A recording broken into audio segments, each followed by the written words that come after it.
Hello प्यारे बच्चों, आज हम लोग इस वीडियो में कक्षा छठवीं के हिंदी विषय के मल्हार पाठ्यपुस्तक का पाठ 10 परीक्षा का प्रश्न अभ्यास अर्थात प्रश्नोत्तर सीखेंगे। तो चलिए पढ़ते हैं। पाठ से मेरी समझ से क नीचे दिए गए प्रश्नों का सटीक उत्तर कौन सा है, उसके सामने तारा बनाइए। प्रश्न 1, महाराज ने दीवान को ही उनका उत्तराधिकारी चुनने का कार्य उनके किस गुण के कारण सौंपा है। नीचे इसके विकल्प दिए गए हैं, उनमें से एक विकल्प सही है। क सादगी, ख उदारता, ग बल, घ नीति कुशलता। तो कौन सा विकल्प सही है, उसके सामने आप टिक लगाएंगे, स्टार बनाएंगे। जैसे घ नीति कुशलता, इस गुण के कारण उन्होंने दीवान चुनने का अधिकार दिया था। प्रश्न 2, ध्यान से पढ़ेंगे इसे। दीवान साहब द्वारा नौकरी छोड़ने के निश्चय का क्या कारण था।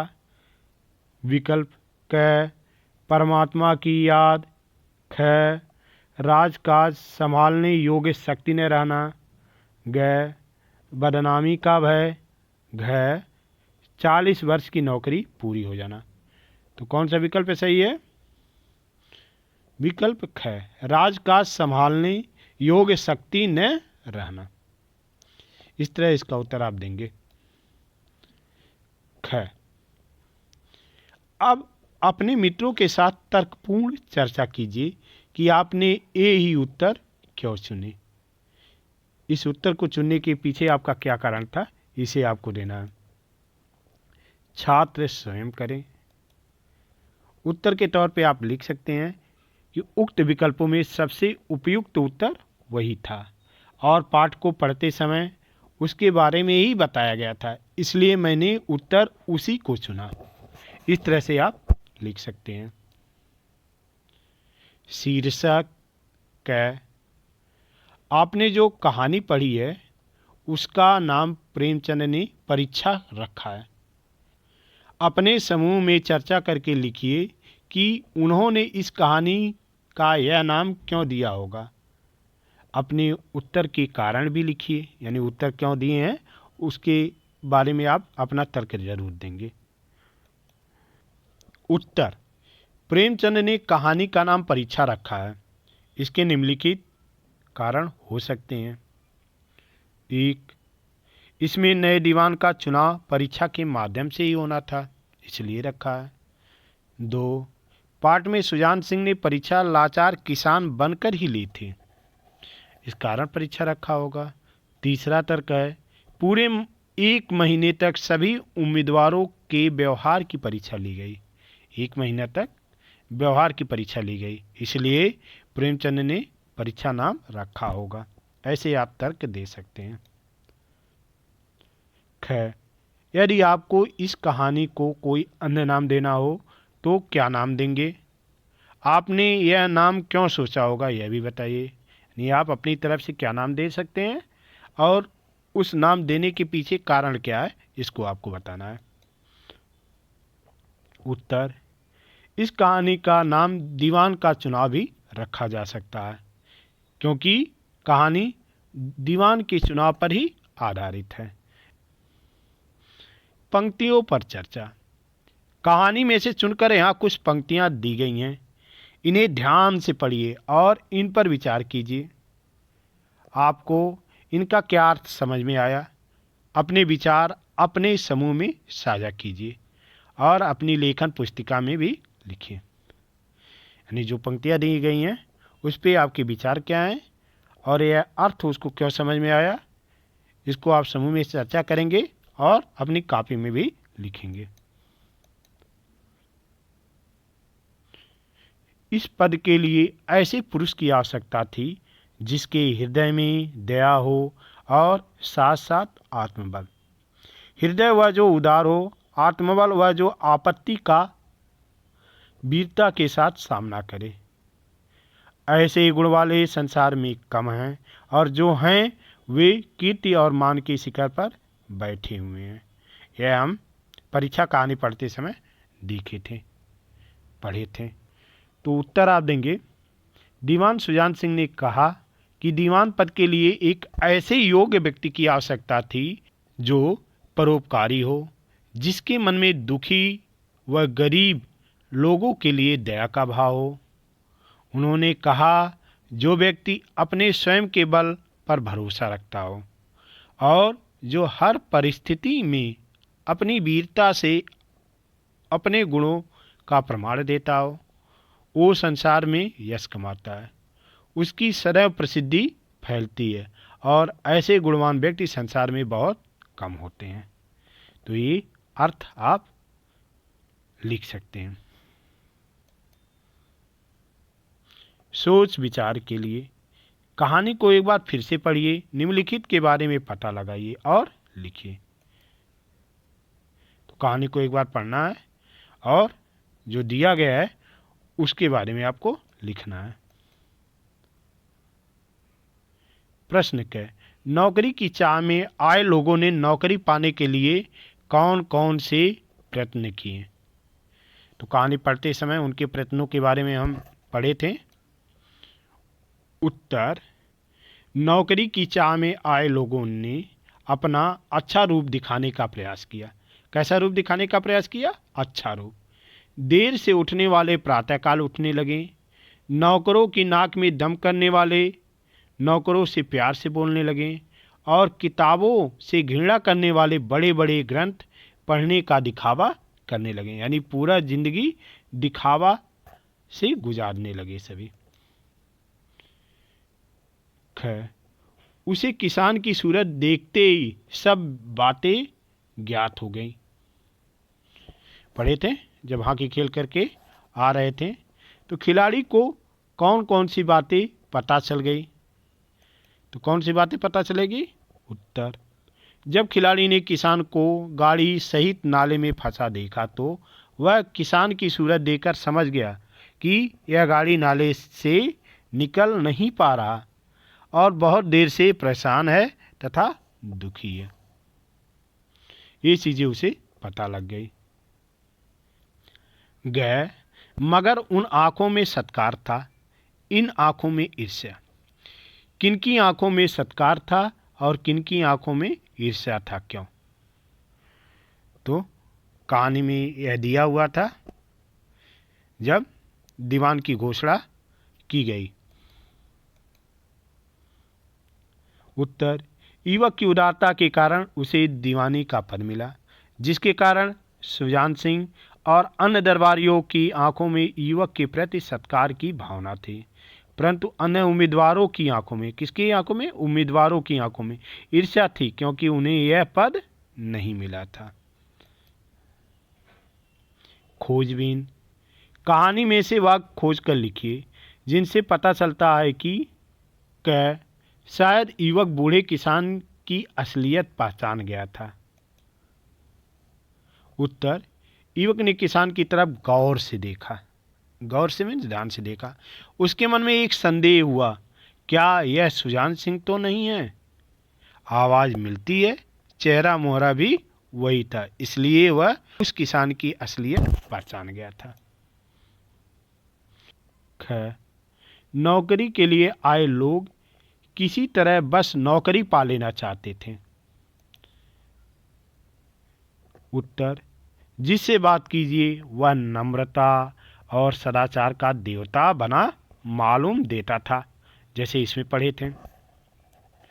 लोग समझते थे कि 1 महीने का झंझट है, किसी तरह काट लें, कहीं कार्य सिद्ध हो गया तो कौन पूछता है, यानी कार्य सिद्ध होने के बाद कौन यह सब कार्य करेगा।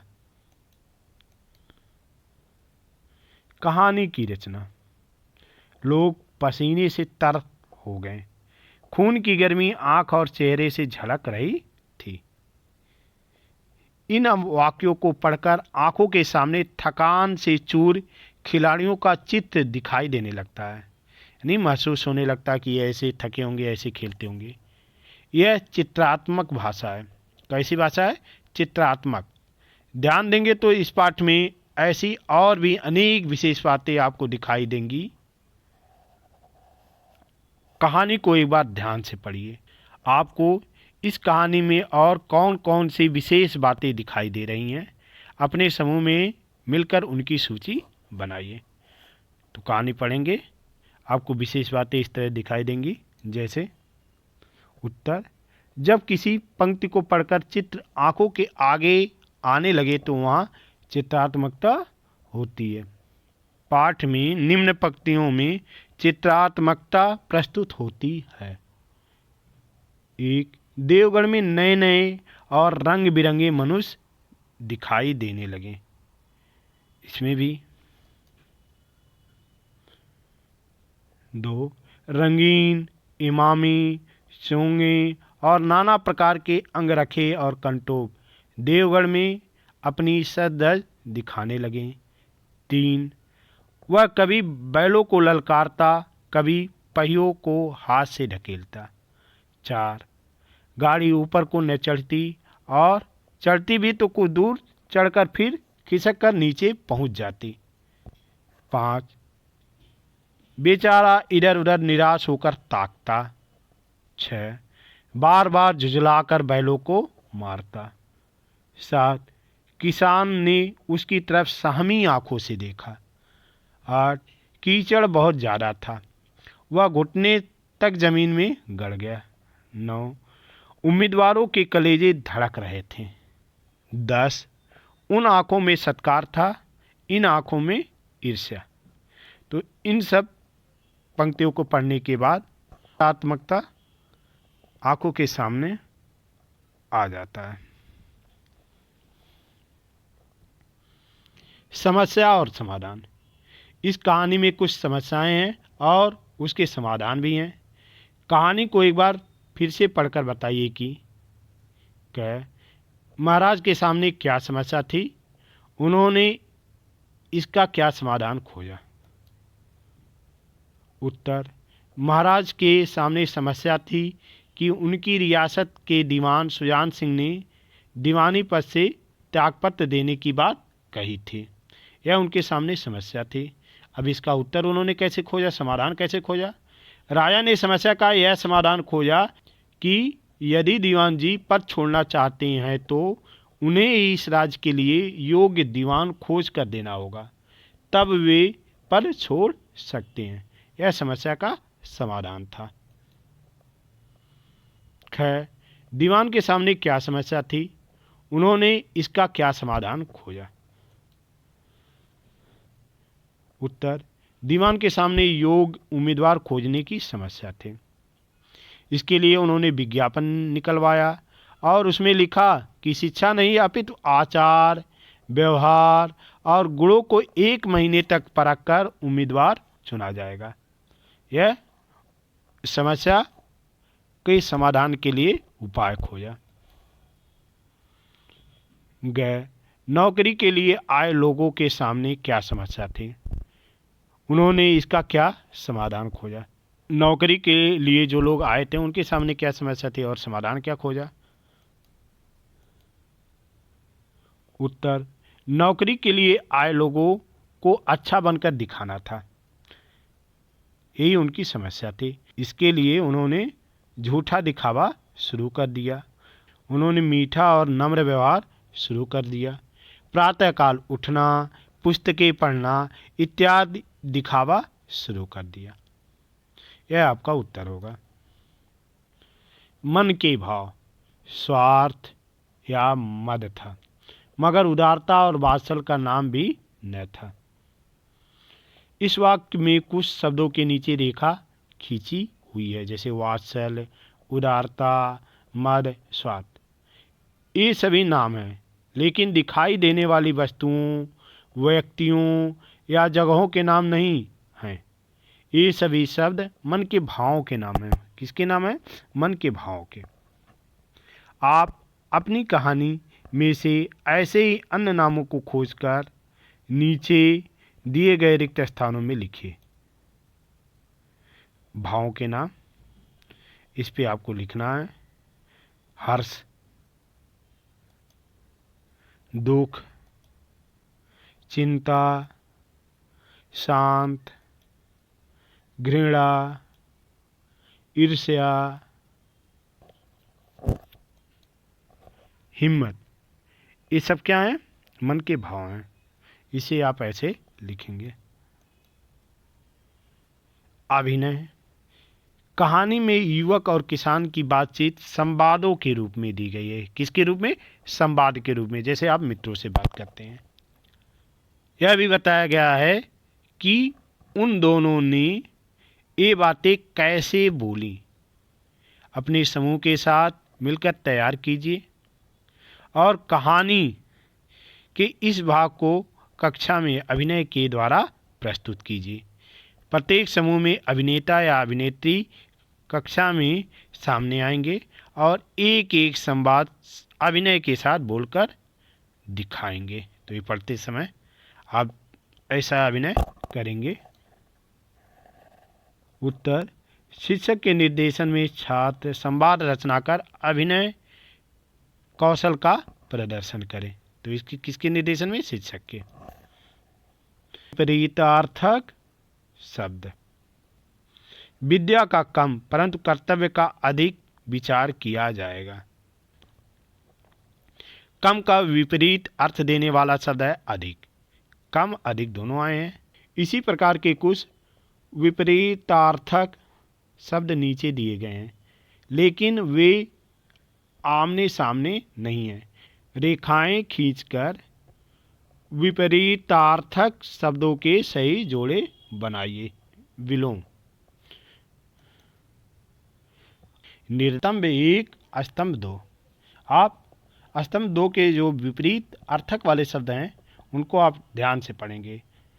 निर्दयी, निराशा, जीत, अवगुण, अस्वस्थ, अधिक, जाना, अयोग, अनादर। अब इसे पढ़ते हुए आप इसके साथ मैच करेंगे। जैसे आना, आना का क्या होगा? जाना। गुण, अवगुण।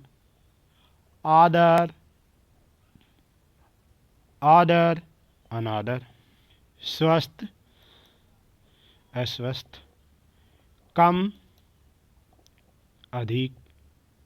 दयालु, निर्दयी, योग, अयोग। हार, जीत, आशा, निराशा। तो इस तरह से आप मिलान करेंगे। कहावत। गहरे पानी में बैठने से ही मोती मिलता है। यह वाक्य एक कहावत है। इसका अर्थ है कि कोशिश करने पर ही सफलता मिलती है।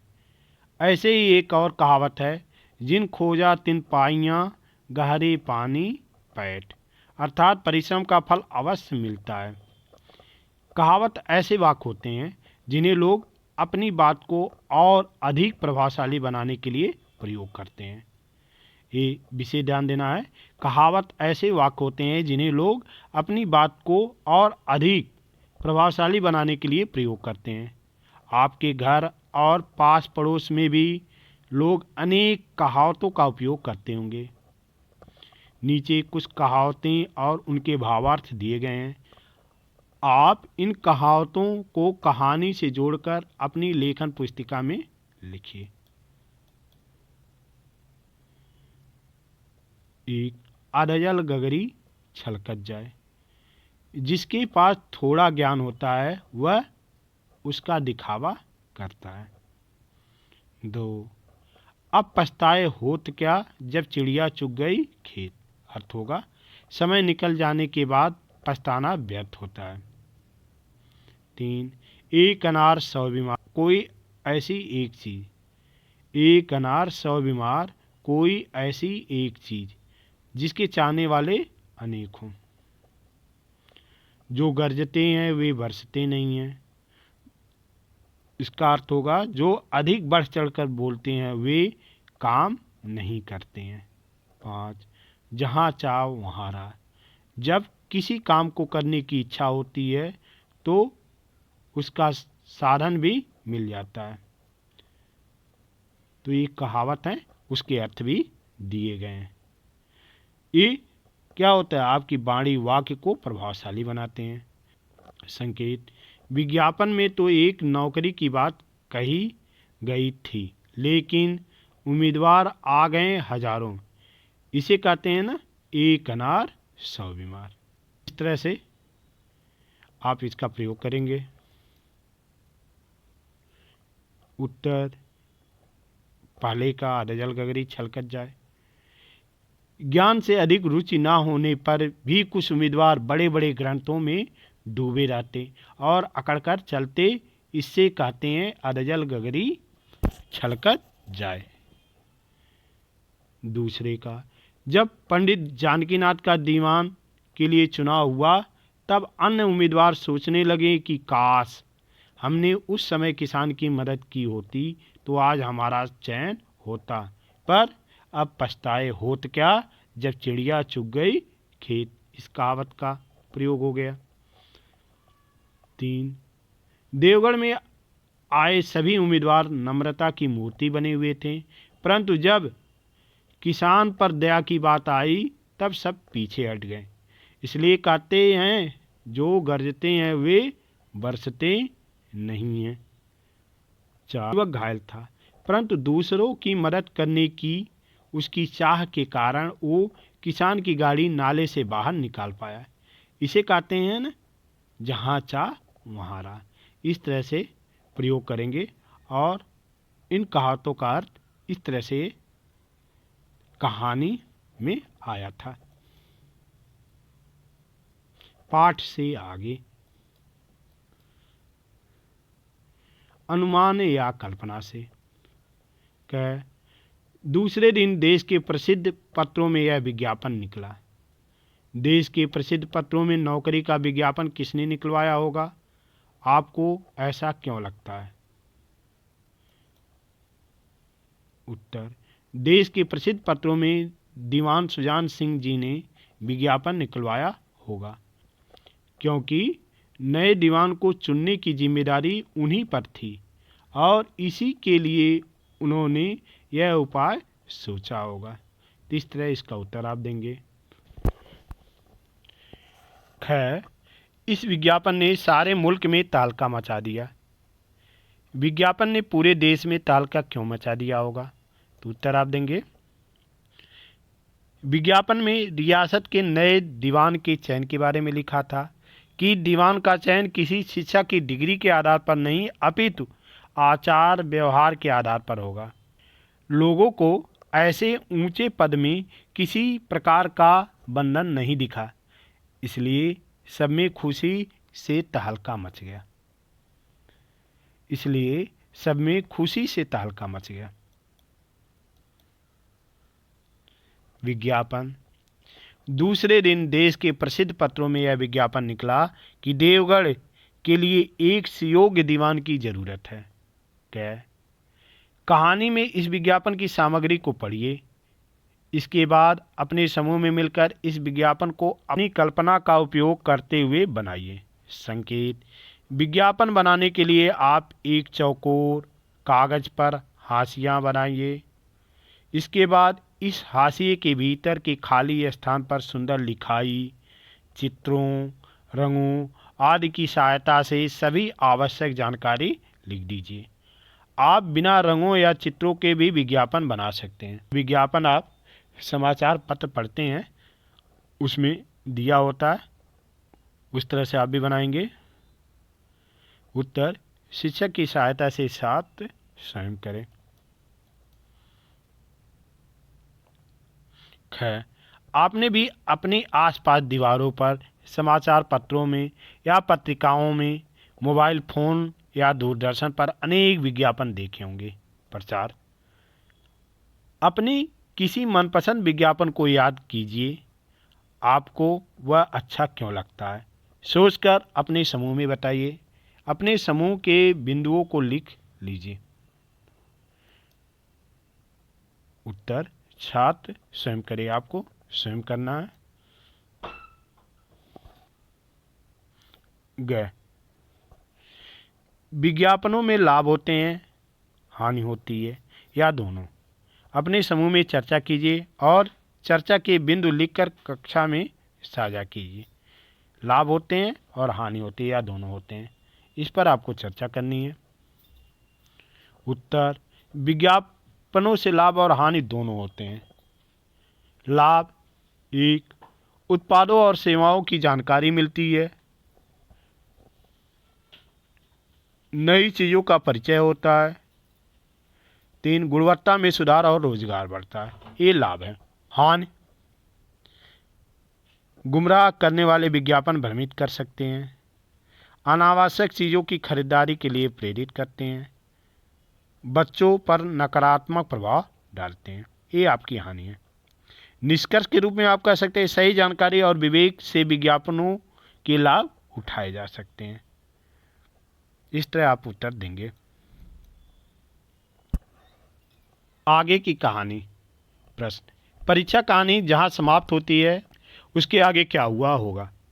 आगे की कहानी अपनी कल्पना से बनाइए। उत्तर, कहानी का अंत इस बात पर हुआ कि पंडित जानकीनाथ को सुजान सिंह ने दीवान घोषित कर उनकी अच्छाई सबको बताई। इसके बाद सभी पंडित जानकीनाथ की जय जयकार करने लगे। राजा ने भी उन्हें दीवान के पद पर नियुक्त कर बहुत से उपहार दिए। सुजान सिंह का भव्य विदाई समारोह हुआ और सभी प्रजा ने अपने प्रिय दीवान सुजान सिंह को नम आंखों से विदाई दी। साथ ही नए दीवान पंडित जानकीनाथ को भी स्वीकार किया। जानकीनाथ भी पहले दीवान की ही भांति प्रजा का ध्यान करते हुए कार्य करने लगे।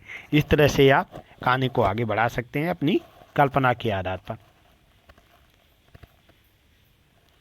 आपकी बात, यदि कहानी में दीवान साहब के स्थान पर आप होते तो योग्य व्यक्ति को कैसे चुनते? उत्तर, यदि हम दीवान के स्थान पर रहते तो हम उम्मीदवारों को कोई समस्या बताकर उसका हल ढूंढने के लिए कहते, साथ ही उनके समस्या न्याय के कुछ मुकदमे बनाकर पेश करते और परखते कि वे कैसे न्याय कर रहे हैं। साथ ही ज्ञान के कुछ प्रश्न भी पूछ सकते थे। तो ऐसे हम चुनाव करते हैं। खैर, यदि आपको कक्षा का मॉनिटर चुनने के लिए कहा जाए तो आप उसे कैसे चुनेंगे? उसमें किन किन गुणों को देखेंगे? गुणों की परख के लिए क्या क्या करेंगे? उत्तर, यदि मुझे कक्षा का मॉनिटर चुनने के लिए कहा जाए तो मैं कक्षा में उस बच्चे का चुनाव करूंगा जो पढ़ने में अच्छा हो, सबसे प्यार से बातें करता हो, पढ़ाई में और काम पूरा करने में दूसरों की सहायता करता हो। इसके लिए हम उसे कुछ दिन मॉनिटर का कार्य देकर परख भी सकते हैं। ऐसा आप उत्तर देंगे। नया पुराना, कोई नए फैशन का प्रेमी, कोई पुरानी सादगी पर मिटा हुआ। हमारे आसपास अनेक वस्तुएं ऐसी हैं जिन्हें लोग नया फैशन या पुराना चलन कहकर दो भागों में बांट देते हैं। जो वस्तु आपके माता पिता या दादा दादी के लिए नई हो सकता है वह आपके लिए पुरानी हो, या जो उनके लिए पुरानी हो वह आपके लिए नई हो। अपने परिवार या परिजनों से चर्चा करके नीचे दी गई तालिका को पूरा कीजिए। तो ये तालिकाएं मेरे लिए नई वस्तुएं, मेरे लिए पुरानी वस्तुएं, परिवार के बड़ों के लिए नई वस्तुएं, परिवार के बड़ों के लिए पुरानी वस्तुएं। तो इस तालिका पे आप अपने आधार पर लिखेंगे।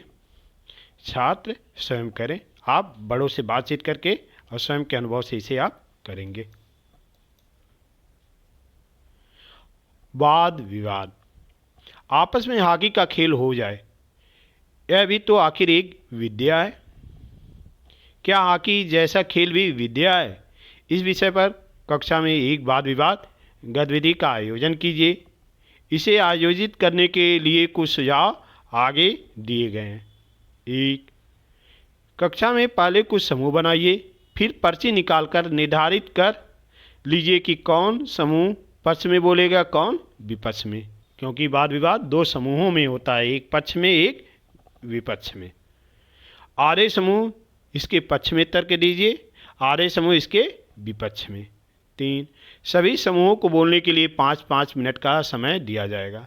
4, ध्यान रखें कि प्रत्येक समूह का प्रत्येक सदस्य चर्चा करने, तर्क देने आदि कार्यों में भाग अवश्य ले। तो इसका उत्तर आप देंगे। उत्तर, उक्त बिंदुओं को ध्यान में रखकर शिक्षक की सहायता से वाद विवाद प्रतियोगिता छात्र संपन्न करें। अच्छाई और दिखावा। हर एक मनुष्य अपने जीवन को अपनी बुद्धि के अनुसार अच्छे रूप में दिखाने की कोशिश करता था। अपने समूह में निम्नलिखित पर चर्चा कीजिए और चर्चा के बिंदु अपनी लेखन पुस्तिका में भी लिख लीजिए। क्या? हर व्यक्ति अपनी बुद्धि के अनुसार स्वयं को अच्छा दिखाने की कोशिश करता है। स्वयं को अच्छा दिखाने के लिए लोग क्या क्या करते हैं? संकेत, मेहनत करना, कसरत करना, साफ सुथरे रहना आदि। उत्तर, लोग अपने को अच्छा दिखाने के लिए नए फैशन के कपड़े पहनते हैं, सबसे मीठा बोलने का प्रयास करते हैं, कसरत करके अपने शरीर को हृष्ट पुष्ट बनाते हैं, सभी मेहनत करके खूब धन कमाते हैं और समाज में अपनी पहचान बनाते हैं। इस तरह से इसका उत्तर आप देंगे।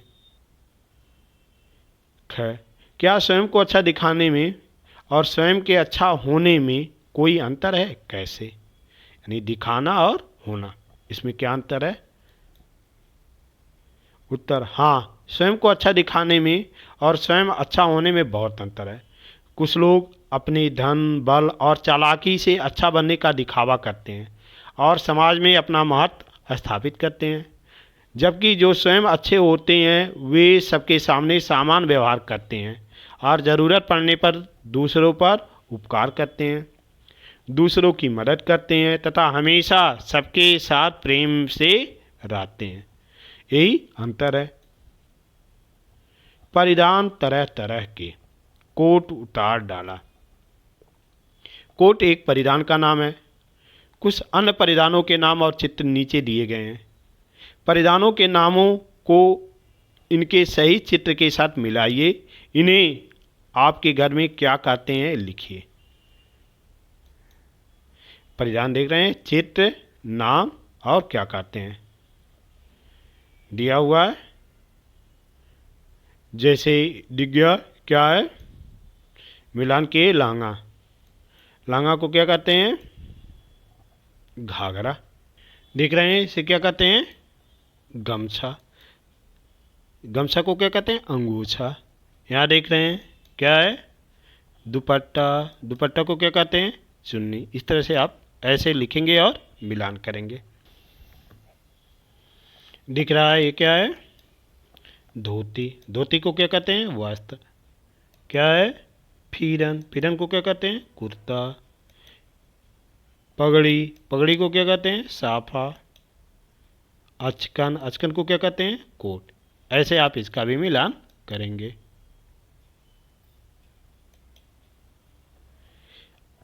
आपकी परीक्षाएं। हम सभी अपने जीवन में अनेक प्रकार की परीक्षाएं लेते और देते हैं। आप अपने अनुभव के आधार पर कुछ परीक्षाओं के उदाहरण बताइए। यह भी बताइए कि किसने कब, कैसे और क्यों वह परीक्षा ली। संकेत, जैसे किसी को विश्वास दिलाने के लिए उसके सामने साइकिल चलाकर दिखाना, स्कूल या घर पर कोई परीक्षा देना, किसी को किसी काम की चुनौती देना आदि। उत्तर, अपने अनुभव के आधार पर छात्र स्वयं करें। आज की पहली। आज आपकी एक रोचक परीक्षा है। यहाँ दिए गए चित्र एक जैसे हैं या भिन्न। इन चित्रों के कुछ अंतर है, देखते हैं आप कितने अंतर कितनी जल्दी खोज सकते हैं। तो ये आपके चित्र हैं, इन दोनों में क्या अंतर है आपको खोजना है। झरोखे से। पाठ में दिए गए क्यूआर कोड के माध्यम से आप एक और कहानी पढ़ेंगे। इस कहानी में भी कोई किसी की परीक्षा ले रहा है। यह कहानी हमारे देश के बहुत होनहार बालक और उसके गुरु चाणक्य के बारे में है। इसे हिंदी के प्रसिद्ध लेखक जयशंकर प्रसाद ने लिखा। तो इसको आप भी स्वयं करेंगे। खोजबीन के लिए पुस्तक में दिए गए QR कोड की सहायता से आप प्रेमचंद के बारे में और जान समझ सकते हैं। साथ ही उनकी अन्य कहानियों का भी आनंद उठा सकते हैं, जैसे ईदगाह, नादान दोस्त, दो बैलों की कथा। तो आप इसे भी स्वयं से ही करेंगे। धन्यवाद। आज बस इतना ही, फिर मिलते हैं अगले वीडियो में।